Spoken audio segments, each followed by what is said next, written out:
Hi friends, కళ్ళజోడు లేకుండా మా చెల్లి వీడియో చేయమంది. చేస్తున్నాను. పెళ్ళి ఆడావిడికి నేను చేసింది పెద్దగా ఏమీ లేకపోయినా ఇది కూలింగ్ వాటర్ తాగడం వల్ల గొంతు బొంగురు పోయింది. ఇదే ఒరిజినాలిటీ అనుకోబాకండి. కళ్ళజోడు లేకుండా అయితే నాకైతే ఆ కళ్ళు అవి నచ్చలేదు. వీడియోలో చూస్తుంటే మీకు ఎలా ఉన్నాయో చెప్పండి. కళ్ళజోళ్ళు చూశారు కదా మీరు, నన్ను ఎలా ఉందో కామెంట్ పెట్టండి. నాకైతే అసలు చేస్తున్నా కానీ నాకైతే కనిపించడం లేదు, సరిగా క్లారిటీ లేదు. అంటే క్లారిటీలో క్వాలిటీ కనబడుతుంది కానీ. ఇంకేంటి ఫ్రెండ్స్ సంగతులు, బాగున్నారా?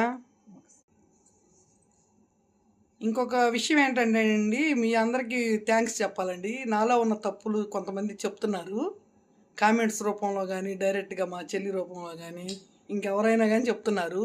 నాకు చాలా సంతోషం. ఎందుకంటే ఇంకొక వీడియో 4 వీడియోల తర్వాత అయినా నేను మాట్లాడే విధానం మార్చుకుంటాను కదా, నేర్చుకుంటాను. ఏమైనా తప్పులుంటే చెప్పండి. తిట్లు, ఎగతాళి చేయటాలు అలా కామెంట్స్ చేయబాకండి దయచేసి.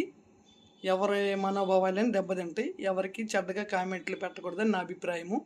చెప్పొచ్చు తప్పులుంటే, తప్పు లేదు. మీరేమంటారు? నచ్చితే లైక్ చేయండి, షేర్ చేయండి, సబ్స్క్రైబ్ చేసుకోండి. ఇదిగోండి ఏమేనండి మా చెల్లి. హాయ్ చెప్పమ్మాయి, హాయ్ చెప్పమ్మాయి మన వాళ్ళందరికీ హాయ్ అని. ఏంది మీకు సంబంధం లేనట్టు చెబుతున్నా? కనబడుతుంది. ఇదండి పెళ్ళి హడావుడి అయిపోయింది. మేమే పెళ్ళి అంత చేయలేదండి, ఏదో కొంచెం చేతైనంత వరకు సపోర్ట్ చేసాము.